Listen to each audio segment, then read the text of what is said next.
Hi, home cooks! Today I'm in the kitchen making a rich and creamy asparagus and Swiss quiche.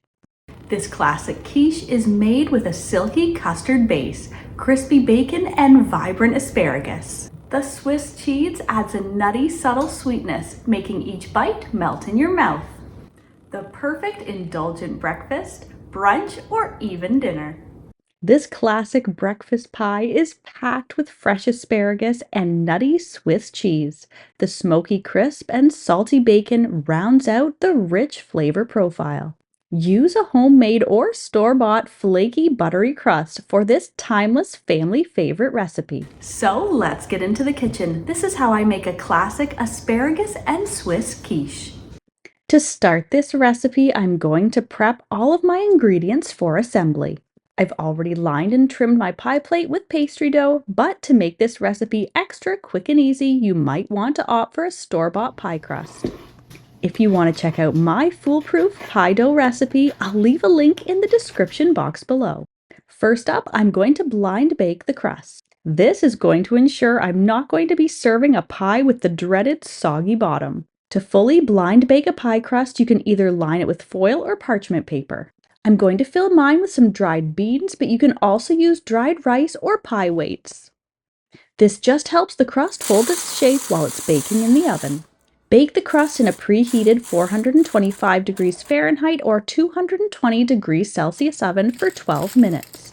Remove it from the oven and carefully lift out the foil and the weights. My crust is now partially baked, but to fully bake the crust, it needs to go back in for another 5 minutes. Meanwhile, I'm going to cook a half a pound of bacon, wash and trim one bunch of asparagus into about 1-inch pieces. I'm also going to hold back 6 of my best looking stalks to decorate the top of the quiche. I'm just going to parboil the asparagus in a pot of boiling water covered for 5 minutes.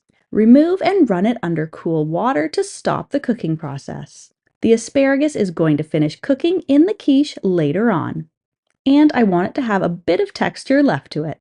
Now that my ingredients are prepped, all that's left is to assemble the quiche. Into my now baked pie crust, I'm going to layer in the bacon, a 1/4 pound of grated Swiss cheese. I like to use Gruyere or Emmentaler here, but you can opt for your favorite cheese. Add in the chopped asparagus and hold back those 6 spears that we saved for the end. Finally, all I need to do is mix the rich and creamy egg custard. Into a large bowl, I'm using this large measuring cup because it's easier to pour from. Add in 1½ cups of 18% cream along with 4 eggs. Sprinkle in a half a teaspoon of nutmeg and season with salt and pepper. Whisk this together until very smooth. I like to make sure to thoroughly mix mine for a few minutes. We want the custard to be very smooth and creamy once baked and not have any lumps of egg yolk or white left in the filling. Pour this evenly over top of the pie crust that's now filled with all of the other ingredients. Pour slowly to give it a chance to work its way around everything in the pie. It should come just to the top of the crust. Finally, I'm going to arrange the 6 partially cooked vibrant green spears on top of the unbaked quiche. Just gently rest them on top. Since the pie is pretty hearty and full, there should be no issues with them sinking and getting lost in the liquid. You might need to trim the spears a little bit to fit perfectly across the top of the pie. And my quiche is ready to go into my preheated 375 degrees Fahrenheit or 190 degrees Celsius oven and bake for 40 minutes.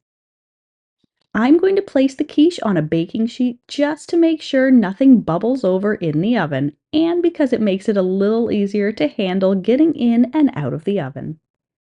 If you notice that the crust is getting overly browned, you can place a piece of foil gently over top of the pie. After removing from the oven, the quiche will still have a little wiggle to it.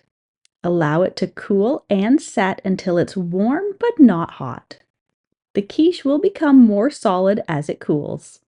And then it's ready to slice and serve. This pie is so full of hearty ingredients, it's perfect served just as it is, but can also be served as part of a special occasion brunch or even alongside a simple side salad for the perfect cozy dinner. Enjoy! If you're a fan of deliciously simple vintage recipes and old-fashioned skills, then you'll want to check out this next video. Thanks for stopping by.